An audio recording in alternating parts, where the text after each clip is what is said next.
welcome back. So here we are. I got a new project here.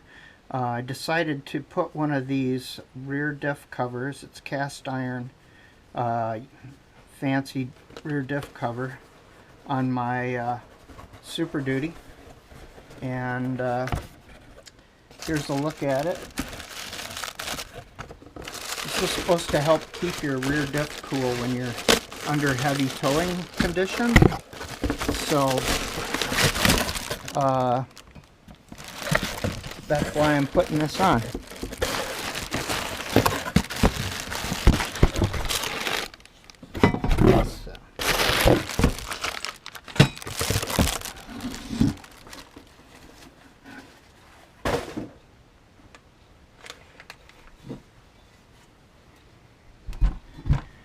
So there it is.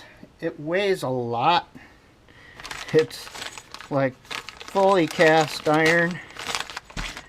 It's like supposed to be a heat sink. And I tow heavy. I tow 10,000 pounds almost every time I drive my truck.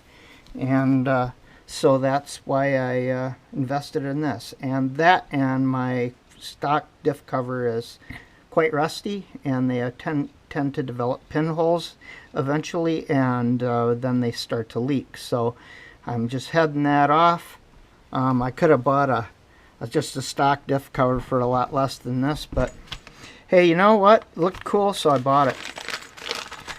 This is an Amazon purchase, as are most things these days, right? So in the unpacking here from Yukon Gear and Axle, they sent us new bolts that are cap screws, Allens, and we got fancy plugs that go in there. They have nice magnets on them, which the stock ones do not. It's got a kind of nice, it's got a drain plug in the bottom of it, so it makes changing the rear diff fluid a lot easier. You don't have to break this loose. And I also have this Redline. This is what I'm going to use. This is the 75-140, and it's designed for limited slip differentials, does not require the addition of a friction modifier. It says that the friction modifiers are included for use with the limited slip differentials, and so no additional friction modifier is needed. And so that's from Redline. That's available also on Amazon. And I got a different gasket. It's a Lube Locker premium differential gasket.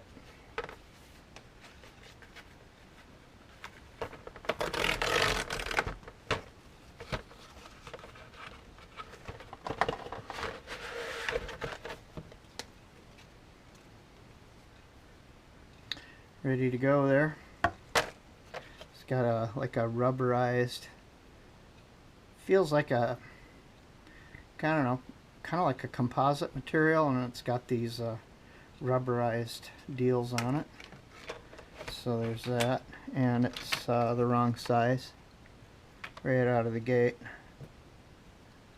It says it's for the Sterling 10.5, but it doesn't look like the right size to me. See.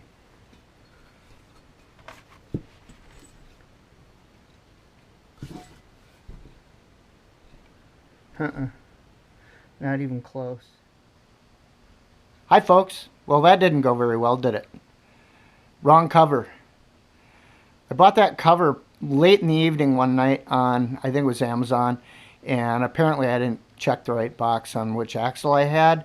Then I went back later thinking I'd ordered the correct one, because I kind of liked it, cast iron and all of that. It's supposed to be real good at controlling the heat of your rear end housing under towing. And lo and behold, I don't think they make one for the Sterling 10.5 Ford axle. So that's what I have.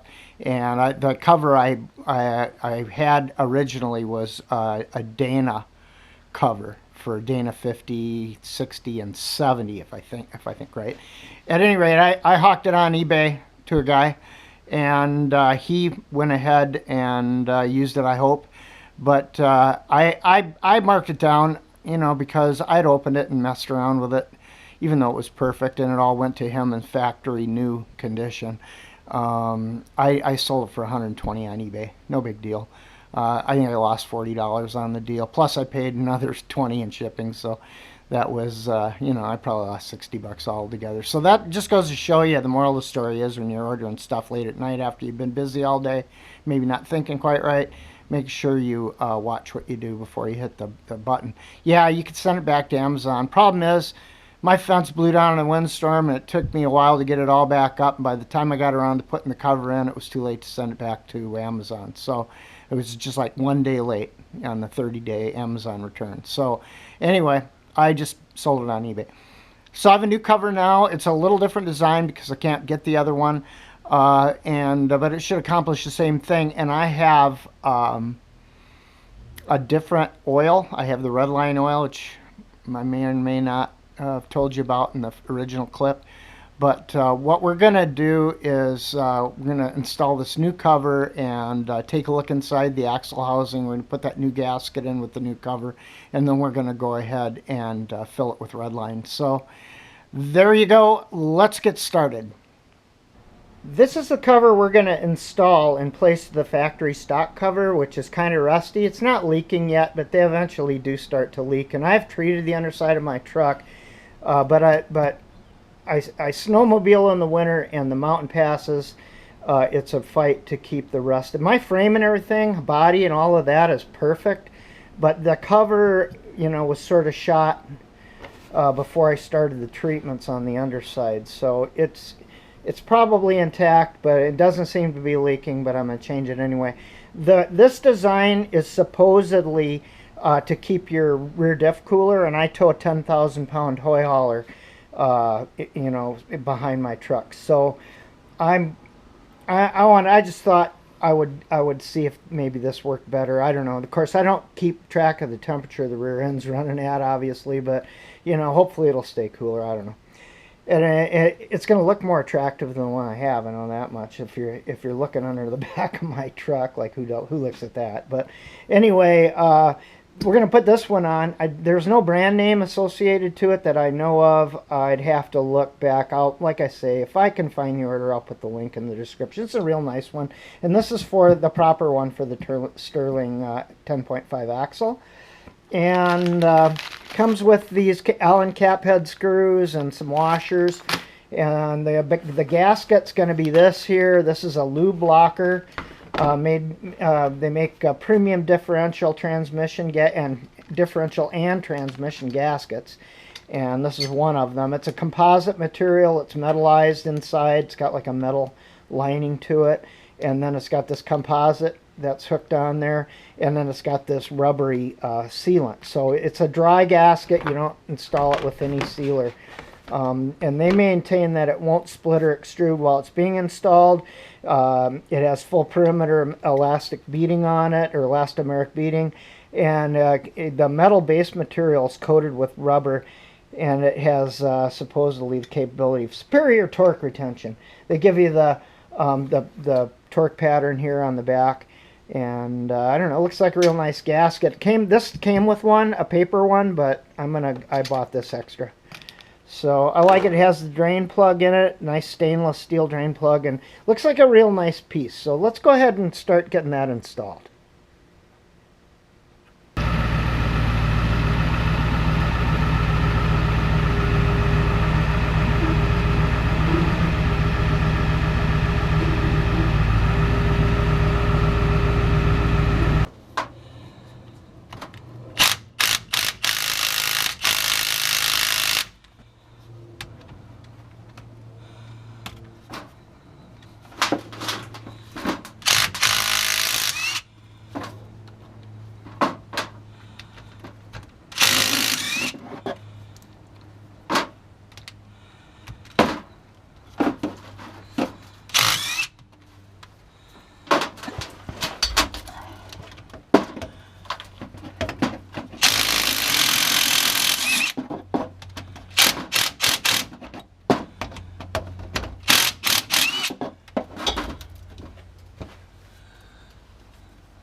bolt heads are going away.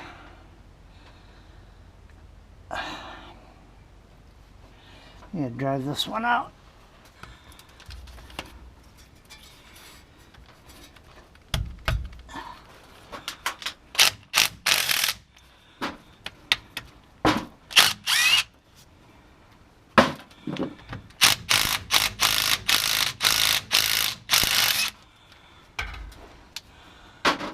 I got several of them that refuse to come out because there's not enough of a head left on them.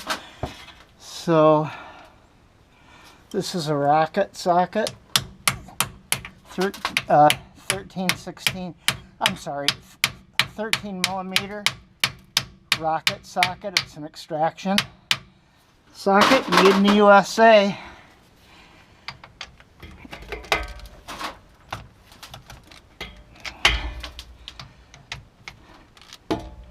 If I can get it on the gun.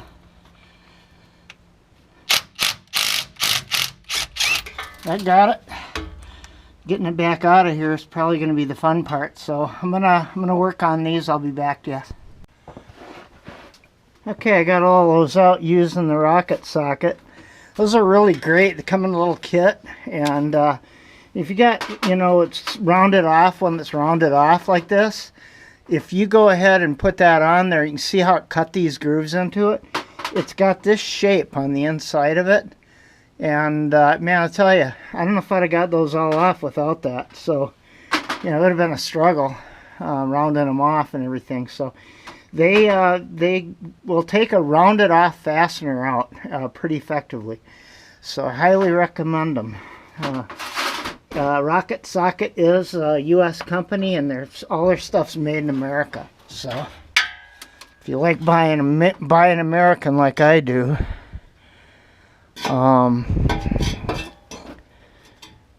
see if I can crack this thing loose. Then Rocket Socket is.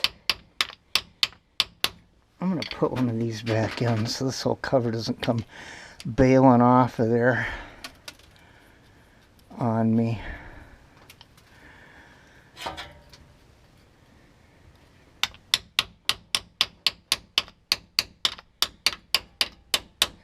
Looks pretty heavily siliconized. I had it done a while back, a couple of years ago maybe, at the dealership, and it looks like he gooped the crap out of it.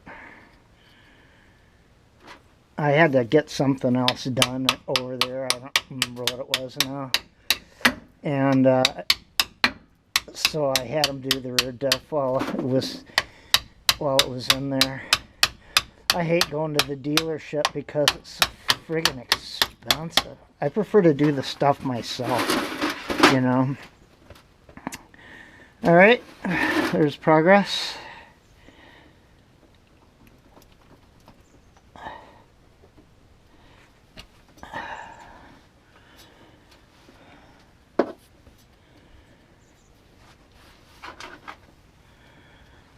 I'm gonna have to spend some time cleaning all that goop the tech put on it off of that thing.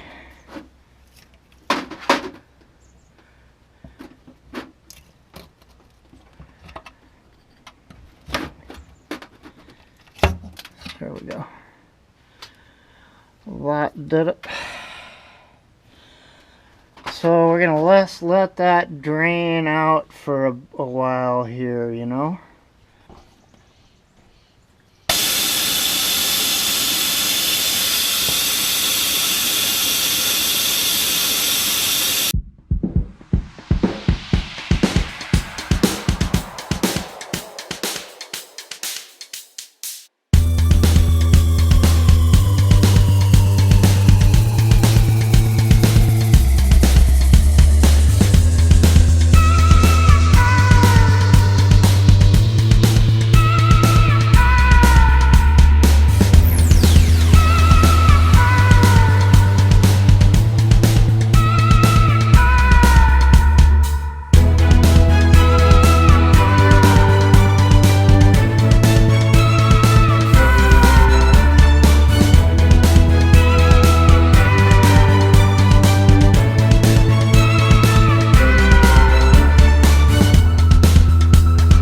Just trying to get as much of this out as possible. I know I'm not going to get it all. I'm not even under that impression, but I want to get as much as possible. Because like I said, I'm changing the Redline, so you know, I'm sure it's all more or less compatible. I mean, they have to make it so that, you know, whatever residuals there won't pollute the new stuff you're putting in. I mean, I would hope they'd think of that, you know, when you switch to, you know, Redline or one of those other Royal Purples, you know, Amsoil, all that stuff, you know. Everybody says they got their best formulation, you know, and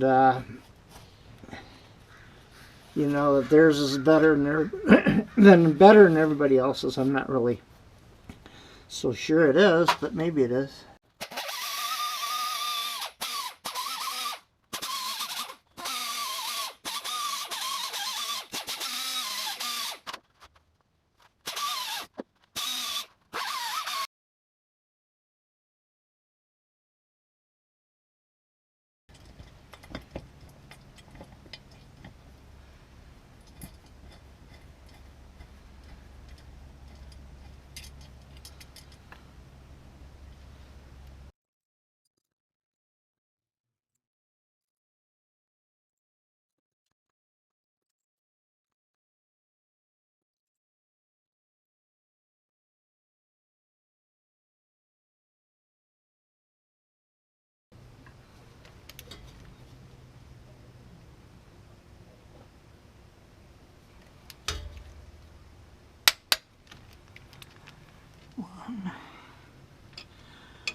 Okay, there we go. We're all torqued up. Awesome.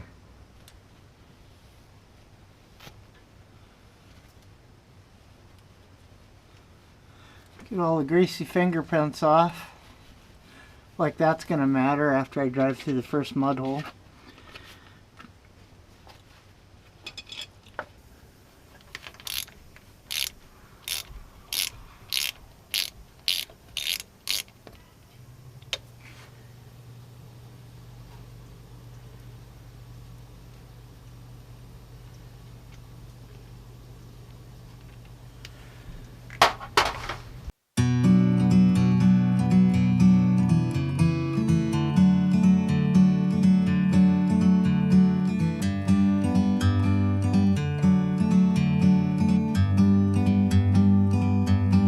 Bird on a tree,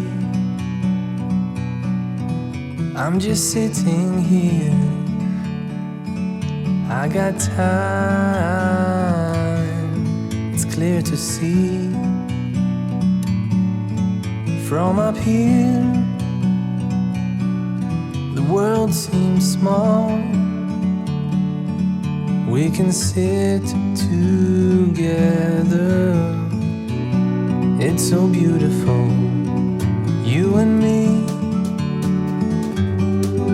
meant to be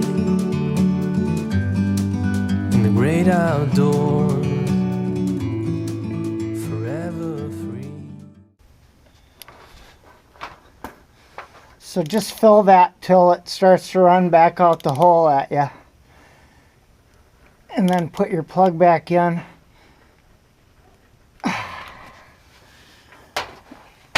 And you're good to go. Clean up pretty good behind yourself so that, you know, you don't fake yourself out and think you got a leak. And you'll be good till the next interval, which, to be honest with you, I don't know what it is. I just do it every couple of years just because I figure if there's metal in it, I don't want it running around in there. So I service it every couple of years. Last stuff was probably in there 3. I don't drive a ton. So, I mean, this truck gets about 12,000, maybe 13,000. On a good year, 15,000 miles on it. I don't drive it unless I'm towing something or going somewhere, you know, or getting building materials or something along that order, you know. I don't drive it as a daily commuter by any sense, so. All right. That'll do it for now. All right, folks, we're all done with that. The lube's all in there. I wanted to show you a couple things before I go here. This is the Redline oil that I used, and in my Ford Sterling 10.5 limited slip rear end with the 373 gears, 2001 Ford F-250 4x4 with the 7.3 diesel. And if you read the back of it here, it says that you don't need to add any friction modifiers to this. They're all included in this mix here. It said this is an ester-based full synthetic for hypoid differentials, blended for shear stability, less gear noise, and more consistent viscosity. Extra friction modifiers for use with limited slip differentials. Additional friction modifier additive not required unless chatter occurs. Our product offers more wear protection and extended drain intervals compatible with conventional synthetic oils. So if you get this stuff here, it's the 75-140, which is what the rear end tag calls for on it, and you do not need to add modifiers to it unless you hear like a chattering noise apparently. This is how much oil was left out of this gallon. So for this Sterling 10.5 axle, it took all but about maybe 1.25 cups of a gallon. So make sure you have at least a gallon on hand when you're done. You might have seen this that I was using to fill it, this syringe deal right here. That's made by Horsby, H-O-U-R-S-D, Horsd Professional Tools, Horsd Professional Tools. It's the 200cc extraction and fill pump.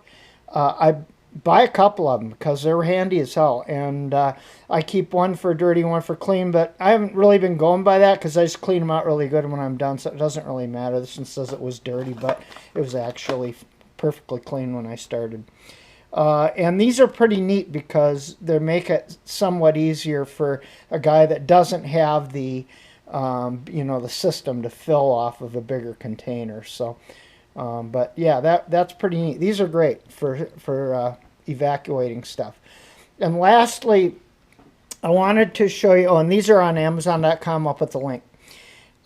These right here are the rocket sockets, and these are extraction sockets that I use to get my more or less rusted, rounded off bolts out with. I had like 5 or 6 that wouldn't, the 13 millimeter socket wouldn't take on them, and so I used the 13 millimeter rocket socket and to get those off. And it's pretty cool. Like this is the one I used right here, and if you look down into these, you can see there's sort of a spiral fluting down in there, and that's what really grabs on to the thing you're trying to remove and bites in. So you pick the one that will fit over that, and it's nice if you can tap it on with a hammer and get it on good and firm, and then go ahead and use your impact.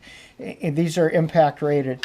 And so rocket sockets are made in the USA, come in this little kit, and you get a punch to drive the fastener out of it, as well as an adapter for your rattle gun and your DeWalt impact or whatever. And yeah, so these are neat. I like these a lot, and I would have had trouble if I didn't have these today. So I recommend you pick up a set of those. So I guess if you want to service the rear end on your pickup, that's one way to go about it. That's actually the only way to go about it, unless you have a rear cover that has a drain plug in it. And so you'd have to pop the cover in any event to do this. And then, it's a simple matter of resealing whatever cover you decide to use with the appropriate sealants and gaskets or what have you. I used a sealant-free gasket, obviously. And you could, get this done yourself. It's something that probably save you quite a bit of money. The only expense of it is the lubricant. So, and just remember for this particular model truck, it's a 75-140. Lubricant and synthetic. I mean, the tag even says 75-140 synthetic on the axle tag. So there you go. Hey, I hope everything's going well for you. Christmas is almost here, so hey, Merry Christmas to everybody, and enjoy, have fun with your families, and I hope everything it goes well for you. So take care now and have a great day.